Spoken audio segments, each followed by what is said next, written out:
నిర్వహిస్తున్నాము.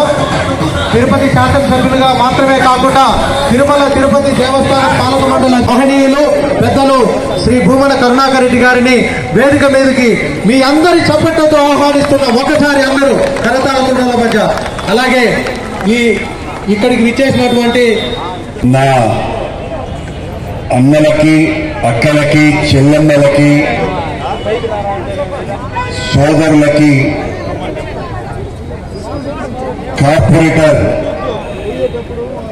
నా తమ్ముడు ఎస్కే బాబు, మరో కార్పొరేటర్ శ్రీమతి సంధ్య, మరో corporator Mohan Yadav, party senior లీడర్లు వెంకటరమణ రెడ్డి, మొబ్బు నారాయణ రెడ్డి, ఇంకా అమర్నాథ్, కుమార్, రమేష్, అనిల్, వేదిక మీద ఉన్నటువంటి ఇతర ముఖ్యులకి, మరో ముఖ్యమైనటువంటి నేత డిప్యూటీ మేయర్ ముద్ర నారాయణ గారికి,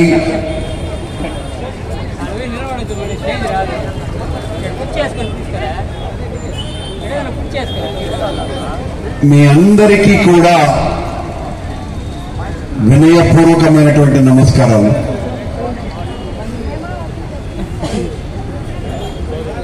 చెప్పిన మాటకు కట్టుబడి తన సుదీర్ఘమైన పాదయాత్రలో 3648 కిలోమీటర్లు నడిచినటువంటి పదయాత్రికుడైన మన ప్రియతమ ముఖ్యమంత్రి జగన్మోహన్ రెడ్డి గారు ప్రతిరోజు కొన్ని వేల మంది కన్నీళ్లను తుడిచి కష్టాలను విని నేనున్నాను అనేటువంటి భరోసాను కలిగించి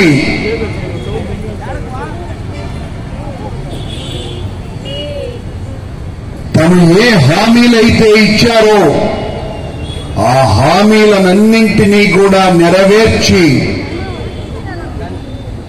వృద్ధులకు పెన్షన్లు మరీ ముఖ్యంగా 2000 రూపాయల నుంచి 3000 వరకు పెంచుకుంటూ పోతాను అని ప్రతి సంవత్సరము 250 రూపాయలు పెంచుకుంటూ పోయి ఈ 1వ తారీఖు నుంచి 3000 రూపాయలుగా ఇస్తున్నటువంటి జగనన్న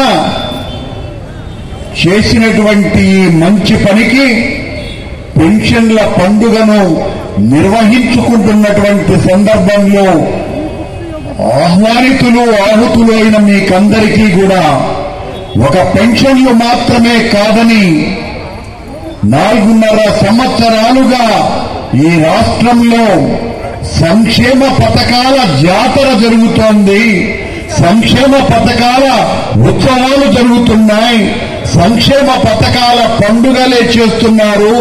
ప్రతి ఇంటికి ఈ రాష్ట్రంలో పేదవాడు అని చెప్పుకునే ప్రతి ఒక్కరికి ఏదో ఒక రూపంలో లక్షలాది రూపాయల సహాయం జగనన్న ప్రభుత్వం చేసింది అని గర్వంగా చెప్పుకునే రోజు ఈ రోజున. నిజంగా ఒక ప్రభుత్వం అధికారంలో ఉన్నప్పుడు 4.5 సంవత్సరాల తర్వాత ఇక 2 నెలల్లో ఎన్నికలు ఎదుర్కోబోతున్నాము అంటే ఇంత ధైర్యంగా అధికార పార్టీకి బహిరంగ సభ జరపాలంటే ధైర్యం ఉండాలి. కానీ మీ అందరి ఆదరాభిమానాల వలన, జగనన్న చేసినటువంటి సంక్షేమ ఫలాల వలన, మీ కళ్లల్లోని ఆనందం వలన ఈ రోజున ఇంత నిబ్బరంగా మేము ఈ సమావేశాన్ని ఏర్పాటు చేసుకోగలిగినామని తెలియజేస్తున్నాం. ఈ 4.5 సంవత్సరాల కాలంలో 3,35,000 కోట్ల రూపాయలని నేరుగా పేద ప్రజలకు అందించినటువంటి ధీరోదాత్త మహానుభావుడు వైఎస్ జగన్మోహన్ రెడ్డి మాత్రమే ప్రపంచ రాజకీయాల్లోనని సవినయంగా మీకందరికీ తెలియజేస్తున్నా. చరిత్రలో ఎక్కడా కని విని ఎరుగనటువంటి విషయాలు సంక్షేమం ఆంధ్ర రాష్ట్రంలో పొంగి పొడైంది అని మీకు తెలియజేస్తున్నా. ఈ 4.5 మరో డిప్యూటీ మేయర్ కాబోయేటువంటి ఎమ్మెల్యే అభ్యర్థి అభినయ్ని మనస్ఫూర్తిగా ఆహ్వానిస్తున్నా. చంద్రబాబు నాయుడు తన పాలనా కాలంలో 1,500 కోట్లు కూడా పేద ప్రజలకు ఇచ్చిన పాపాన పోల 14.5 సంవత్సరాల పాటు పరిపాలించినటువంటి వ్యక్తి 1,400 కోట్లు కూడా ఇవ్వాల 4.5 సంవత్సరాలు పరిపాలించినటువంటి ముఖ్యమంత్రి 3,35,000 కోట్ల రూపాయలు, అది అమ్మఒడి కావచ్చు, చేయూత కావచ్చు, విద్యా దీవెన కావచ్చు, వసతి దీవెన కావచ్చు, ఆసరా కావచ్చు, కాపు వేతం కావచ్చు, ఇలా చెప్పుకుపోతే 1 కాదు 2 కాదు 10ల సంఖ్యలో సంక్షేమాన్ని పేద ప్రజల వాకిట్లోకి దొరించినటువంటి మహానేత జగన్మోహన్ రెడ్డి గారు చేసినటువంటి మంచిని మనం మననం చేసుకోవాల్సినటువంటి అవసరం ఉన్నది. పునశ్చరణ చేసుకోవాల్సినటువంటి అవసరం ఉన్నది. ప్రపంచంలో ఏ దేశాధ్యక్షుడు, ప్రధాని, ముఖ్యమంత్రి ఎవరు కూడా ఇంతగా పేద ప్రజల గురించి పట్టించుకున్నటువంటి నాదుడే లేడు అని ఆచరణలో నిరూపించినటువంటి వ్యక్తి. నేను పేదల పక్షం, నేను పెత్తందారులకు వ్యతిరేకం, నేను బీదల పక్కన ఉంటా, ధనికులకు నేను వ్యతిరేకంగా నిలబడతానని అని మాటలు చెప్పటం కాదు, చేతల్లో చేసి నిరూపించి పెద్దోళ్ల మీద వేసినటువంటి పన్నంతా కూడా పూర్తిగా పేదలకే పంచినటువంటి వ్యక్తి. పేదలు బాగుంటేనే, పేదల జీవితాలు వెలుగులు నిండితేనే, వాళ్ళ కళ్లల్లో ఆనందం ఉంటే అదే అభివృద్ధి, అదే నా సిద్ధాంతం అని నమ్మినటువంటి వ్యక్తి జగన్మోహన్ రెడ్డి గారు. ఈ రోజున ఈ పథకాలు ఆయనేదో ఆయన పార్టీ సభ్యులైనటువంటి కార్యకర్తలకి కూడా ఒకటే మాట అన్నాడు, నేను నా కులం చూడను, నా మతం చూడను, నా పార్టీ నా అన్నది చూడను, ఒక్కటే చూస్తా, అది మీరు పేదవాళ్ళ కాదా అన్న ఒక్కటే అర్హత, అదే ప్రామాణికత. అందుకనే ఆయనకు ఓటేసినటువంటి వాళ్ల కంటే ఈ రోజున పథకాలు అందుకుంటున్నటువంటి వాళ్ల సంఖ్య 1.5 పైగా 19లో జరిగినటువంటి ఎన్నికలలో నాకు వేసినటువంటి ఓట్ల సంఖ్య 87,000 అయితే ఈ రోజున లబ్ధిదారుల సంఖ్య 2,15,000. నాకు ఓటు వేయనటువంటి 1,30,000 మందికి కూడా ఈ రోజున పథకాలు అందుతున్నాయి అంటే ఈ ప్రభుత్వం ఎవరి పక్షాన నిలబడింది, ఈ ప్రభుత్వం ఎవరికి బాధ్యతగా నిలబడింది, ఎవరి మేలు కోరింది అన్నటువంటి విషయాన్ని ఆలోచించవలసిందిగా కోరుతున్నా. చంద్రబాబు నాయుడు ఎన్నికలు రాగానే మైకు ఎత్తుకొని నేను చేయబోయేటువంటి మేళ్లు ఇవేనని ఊదరగొడుతూ ఉంటాడు. ప్రతి ఎన్నికలలో అబద్ధపు హామీలు ఇచ్చి గెలిచిన తర్వాత ఒక్క హామీని కూడా నెరవేర్చినటువంటి మనిషి చంద్రబాబు నాయుడు అయితే చెప్పిన ప్రతి హామీని 100% నెరవేర్చినటువంటి వ్యక్తి జగన్మోహన్ రెడ్డి గారు. చంద్రబాబు నాయుడు ఇదే తిరుపతిలో పెద్ద బహిరంగ సభలో మాట్లాడుతూ ఈ రాష్ట్రంలో 25 లక్షల ఇళ్లు కట్టిస్తానని అధికారంలోకి వస్తేనని చెప్పినాడు. మన తిరుపతిలో 250 ఇళ్లు కూడా ఇవ్వలేకపోయినాడు.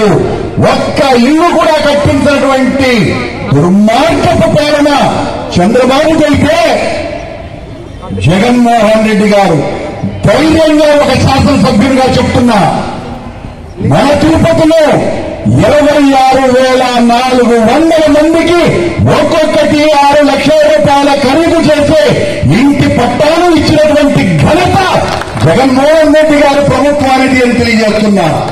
మీకు ఇచ్చినటువంటి ఆ 1700 కోట్లు ఒక తిరుపతి నగరం మీదనే 1700 కోట్ల రూపాయలు నేరుగా నగదు బదిలీ చేయించిన దానికి అదనంగా ఈ 26,400 ఇంటి పట్టాలు ఇచ్చినాడు.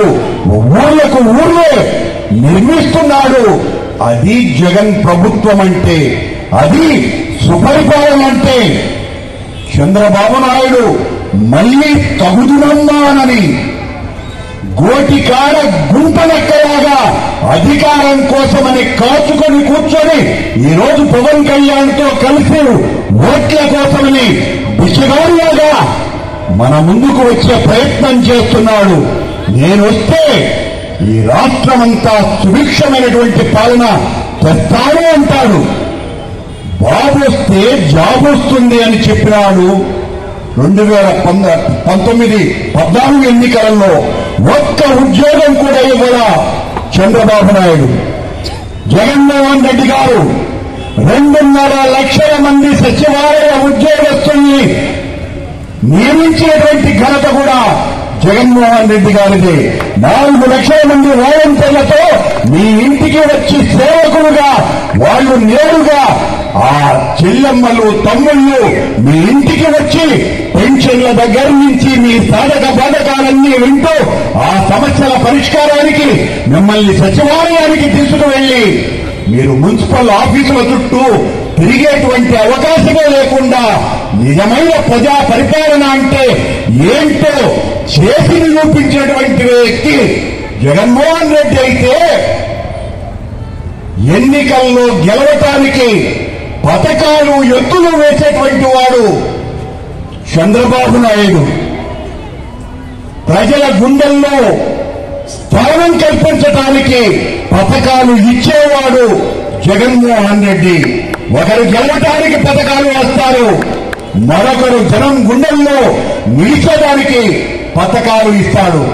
ఇంత ధైర్యంగా మాట్లాడగలుగుతున్నాము అంటే ఇవన్నీ కూడా సంక్షేమం జరుగుతూ ఉంటే మరోవైపున అభివృద్ధి.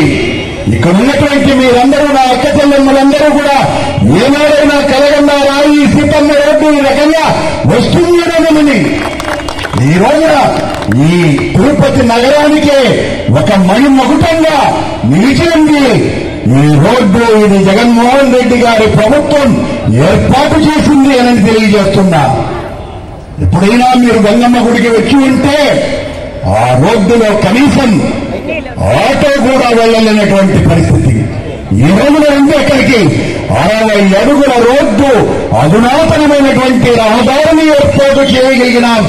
ఎవరు ఎన్ని రకాలుగా అడ్డుకున్నా తిరుపతి అభివృద్ధి మా లక్ష్యం తప్ప ఓడిపోయినా పర్వాలా అభివృద్ధిని మాత్రం అడ్డుకునేటువంటి ప్రసక్తి లేనే లేదు అని చెప్పి ఊరి అభివృద్ధికి బాటలు పరిచినాం. 1 కాదు 2 కాదు 22 మాస్టర్ ప్లాన్ రోడ్డులను వేసి ఈ రోజు ఒక కొత్త తిరుపతిని ఆవిష్కరింపజేసినాం. ఎక్కడ చూసినా 3 లెఫ్టులు. ఈ రకంగా తిరుపతి అంతా కూడా కళకళలాడిపోతుంది. ట్రాఫిక్ జామ్ అన్నట్టే లేకుండా చేయగలిగినాం. ఇదంతా కూడా ఆ జగన్మోహన్ రెడ్డి పుణ్యమేనని తెలియజేస్తున్నాం.